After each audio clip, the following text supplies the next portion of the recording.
In this video, I'll show you how you can work with Scrivener's corkboard on several levels at once, for example for story outlining or other complex documents where you need to stay on top of things. Have a look. Hi, this is Bela from the Writer's Territory, and today I'm going to show you how to outline on several levels at once with index cards on Scrivener's corkboard. A while ago I made a video how to use Scrivener's metadata feature for outlining to keep track of complex stories. If you want to have a look at that, the link is down below in the description. It is indeed a great method that I also use myself, but today I want to show you another possibility to deal with complex outlines with Scrivener's index cards. The disadvantage of using metadata is that it's a little cumbersome to move information from one file to another.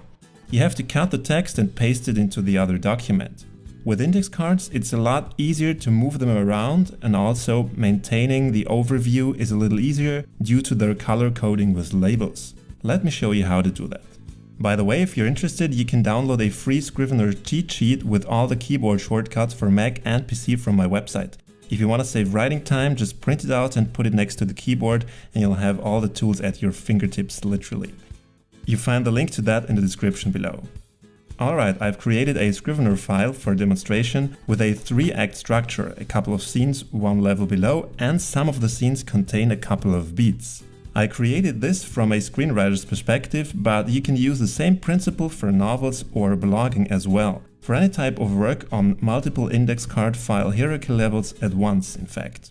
If you prefer another story structure like the mini-movie method, John Truby's 22 steps, the beat sheet, whatever, use the one that's most comfortable for you. For demonstration purposes, I've chosen the 3-act structure here. The blue files are my act structure, the orange ones are my scenes, and the green ones are my scene beats.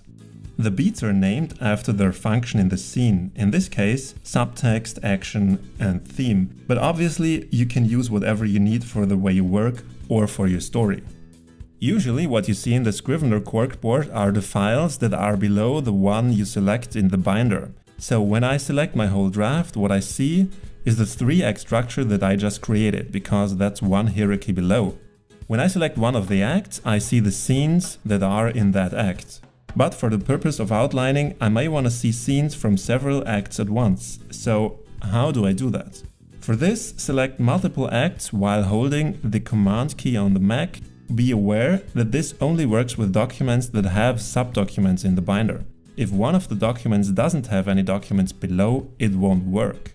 Scrivener now shows me all the scenes from all the acts I selected at once, divided into rows. In the lower right corner, you can choose if you want to see those rows horizontally with or without line break, or vertically. That's very convenient to see subdocuments from several different parent documents at once next to each other. But what's missing now, in my opinion, is a visual reference to the parent document. I know that these scenes belong to the first act, those to the second act, and so on. But I'd still like to see the synopsis of those acts so I can get a better feel for the flow of the story. For this, let's divide the corkboard into 2. If it doesn't split horizontally, click on the divider button while holding Alt and it will split the other way around. Now I can view my structure in the upper corkboard while having the corresponding scenes in the lower part.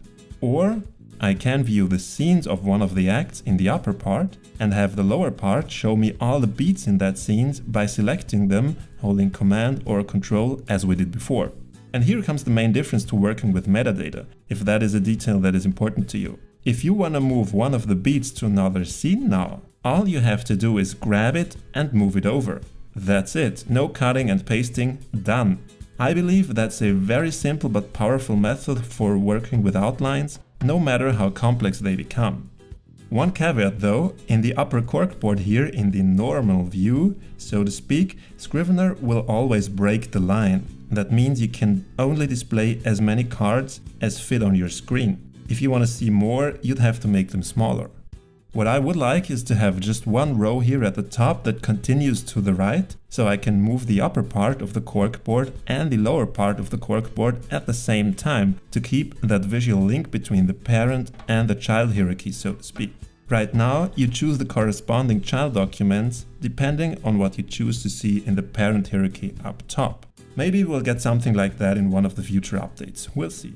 Meanwhile, I'm interested in if that outlining method works for you, if it helps you, or how you're going about the outlining process in Scrivener or in any other software. Drop me a comment below. I'm sure other writers are interested and can learn something from the way you work. If you're here for the first time, subscribe to my channel. I'll give you regular tips and advice on software for writers of all kinds, so that your software doesn't get in the way of your creativity, but rather helps you create great ideas and achieve your dreams. Have fun writing, everybody. Bye.